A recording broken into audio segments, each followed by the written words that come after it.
Welcome back to the 17 News at Sunrise podcast, where we share your news on your schedule. Working in the spirit of the Golden Empire, this is 17 News at Sunrise. Good morning. Right now at 5, President-elect Biden pushes ahead with his transition plan despite a roadblock from a Trump appointee. The policies he says he'll reverse on day one coming up. Today, county supervisors will look at a plan to bring 2 new psychiatric health facilities to Kern County. How much the plan would cost and why experts say we desperately need it. And showing our gratitude for our teachers, how you can honor an educator making this difficult distance learning time a little easier. This is Tuesday, November 10th, 2020. Good morning. It's 5 a.m. Good to have you with us. I'm Maddie Jansen alongside Alex Fisher. And get ready because it is another cold start out there this morning. Not only are the mornings cold, the afternoons are cold as well. That's one thing that I've noticed. Let's turn things over to Kevin Charette, who has a look at our forecast on this Tuesday morning. Kevin? Yeah, I had a little dinner out last night and left and was like, couldn't wait to get to the car. It was a little chilly. Even got home and turned the heater on for the first time. And we're definitely seeing a cool morning once again. We actually have the freeze warning in place for the valley locations of Kern County until Wednesday at a.m. So we're going to see another cool night out there. So keep that in mind if you have any sensitive vegetation. 40 degrees in Bakersfield. We've got an east-southeast wind at 3 miles per hour. And take a look at the temperatures for today. You can see we'll be back into those mid-50s. And then for the mountains, we're starting out a little chilly as well. 23 out of Tehachapi right now. An east-southeast wind at 6. And as we take a look at the hour by hour, a cool day all around with temperatures only climbing into the upper 40s. So I'll have more on your pinpoint forecast. That's coming up in just a little bit. All right, thanks, Kev. An update this morning on some breaking news we brought you last night. One person was arrested after reports of a shooting in North Bakersfield. It happened around 9:30 last night. Deputies responded to calls of shots fired in the area of Oildale Drive and Vale Avenue. The Kern County Sheriff's Office says 2 vehicles were stopped in the intersection with occupants arguing with each other when a shooting happened. The search for a shooter brought them to the Vagabond Inn on Knudsen Drive just off Highway 99. There, deputies recovered a gun, and a sheriff's spokesperson says multiple people were detained. One person was arrested. That person's identity has not been released. KCSO says they're still looking for another person who was involved, but they did locate that person's vehicle. No one was hurt. Now to the latest on the coronavirus pandemic here in Kern County. Our local health officials announced 73 new cases yesterday.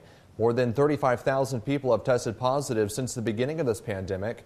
Our daily average over a 7-day period is above 100 cases, the first time since late August. There are currently 44 people in the hospital with more severe symptoms. More than 9,000 people are recovering at home. 429 lives have been lost due to this virus. And after a brief period of respite, coronavirus cases in Kern are spiking once again. Health officials are watching the hospitalizations closely as we head into the winter months. I want to show you a graph now showing you the daily number of cases and then our daily average over a 7-day period. Right now, 108 cases a day over the last 7 days. It's not the number of new cases that public health is worried about. It's the beginning of an upward trend. Look at our peak. That was July and August. That's when 600 people every day on average were testing positive for coronavirus. And then on July 7th, 800 people tested positive for COVID-19. Now we're down to 108. So like I said, if where we've been is where we're going, Kern health officials say it could be a very deadly few months ahead. The low numbers of coronavirus cases in Kern County didn't last long. New infections are back on the rise. This is a real threat to our community. We can speculate what's coming based on where we were during the summer. We should use science to dictate what we do, and we should learn from the past. Most people survive coronavirus. However, a large portion of our county has at least one underlying condition, putting them at risk for more severe complications. Being slightly overweight or having some undiagnosed pre-existing conditions may predispose you to some of these risk factors. Health officials say the situation is dire as things get worse. The most critical time is projected to come in February. The model the state gave us showed that we would have hospitalizations in the ICU at 4 times of a demand greater than we had available. But there is some good news. We have the upper hand. We have the ability to protect others and save lives. We don't want to lose the ground we've made, right? I know it's been tough. It's really hard not to see your family and your friends. It's really hard to wear a mask all the time. But those are proven methodologies that will limit the spread. The healthy habits are working. Matt Constantine says it is possible Kern County could move back into the purple tier within the coming weeks. That means more restrictions for businesses. He says it's still too early to tell, but the state will give an update later today. Taking a look ahead, county supervisors are expected to take the next step in approving the construction of 2 new psychiatric health facilities. Kern Behavioral Health and Recovery Services proposed the 2 new facilities, saying there is a dire need for more mental health services here in our community. It is estimated the 2 facilities will cost more than $25 million, but that money wouldn't come from the county's general fund, instead coming from realignment funds, Medi-Cal, and a partnership with Telecare Corporation, which works to help people recover from mental health issues and addiction. Supervisors are expected to approve the proposal and push for finalizing the financing plan.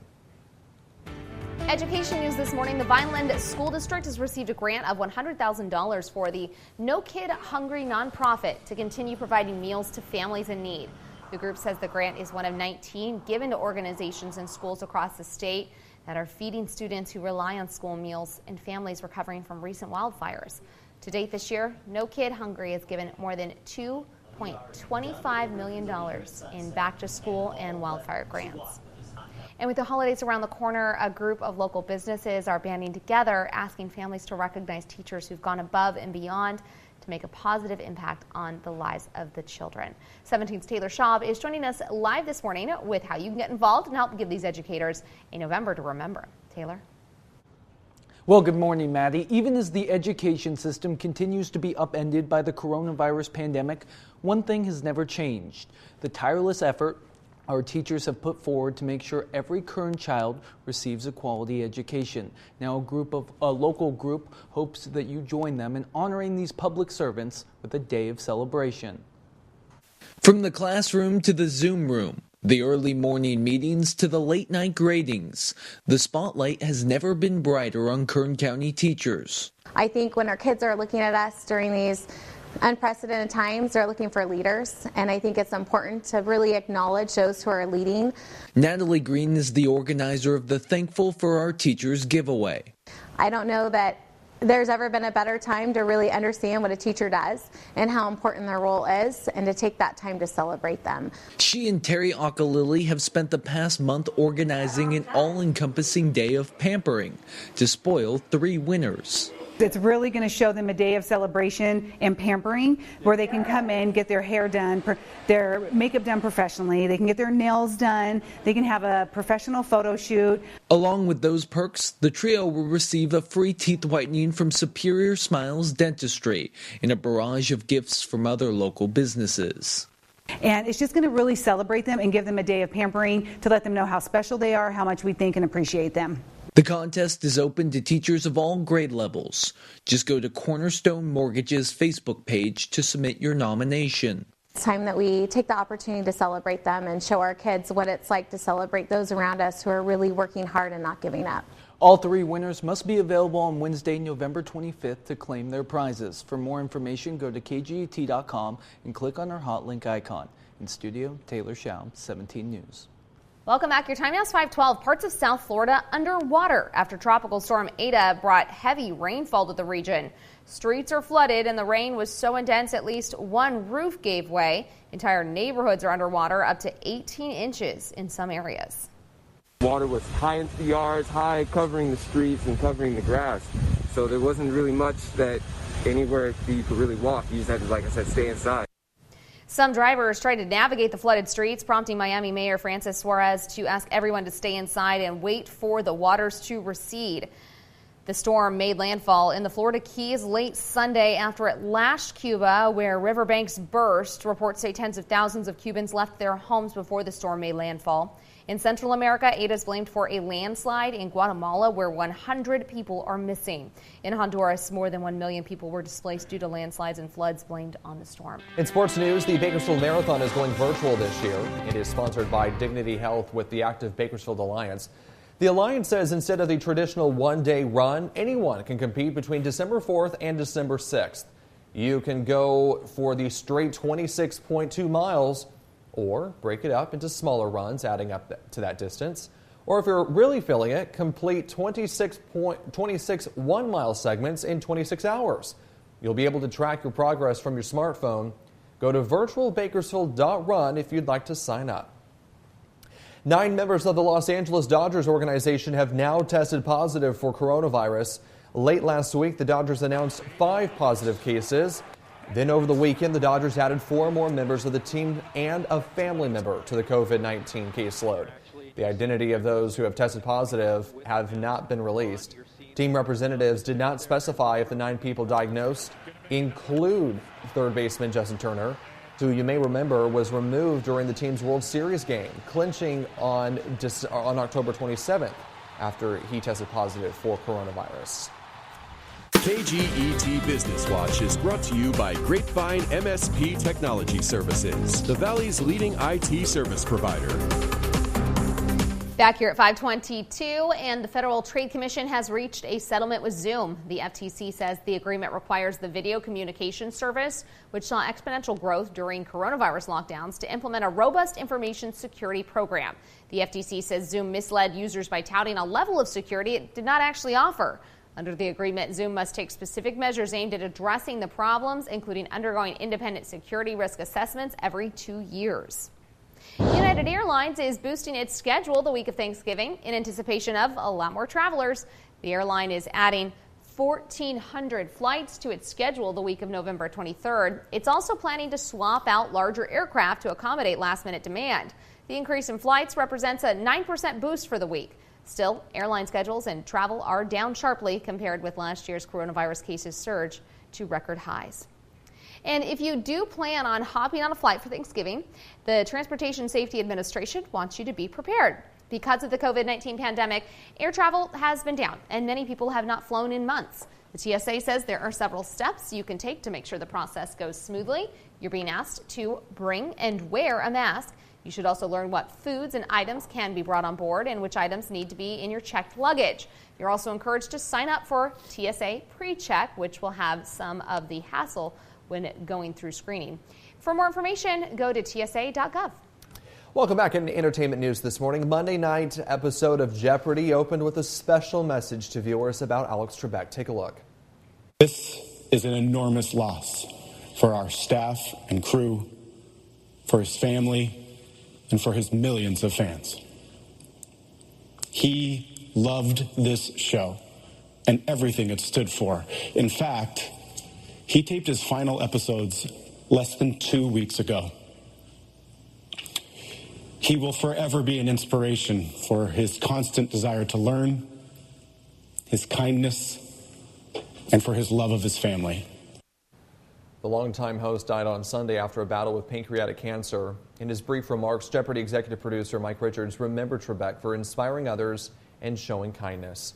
He said Trebek's final 35 episodes will be aired as they were shot through Christmas Day. And a local man has become part of the last batch of historic Jeopardy episodes.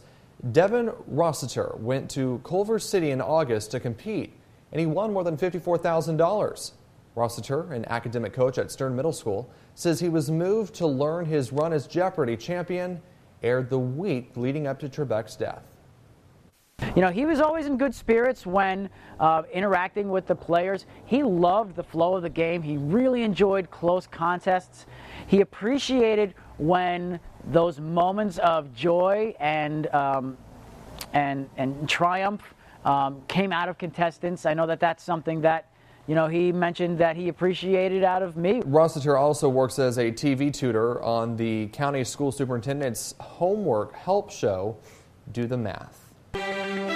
Working in the spirit of the Golden Empire, this is 17 News at Sunrise. The 17 News at Sunrise podcast is a production of KGET and Nexstar Media Group. For more on all of the headlines in today's show, head to kget.com.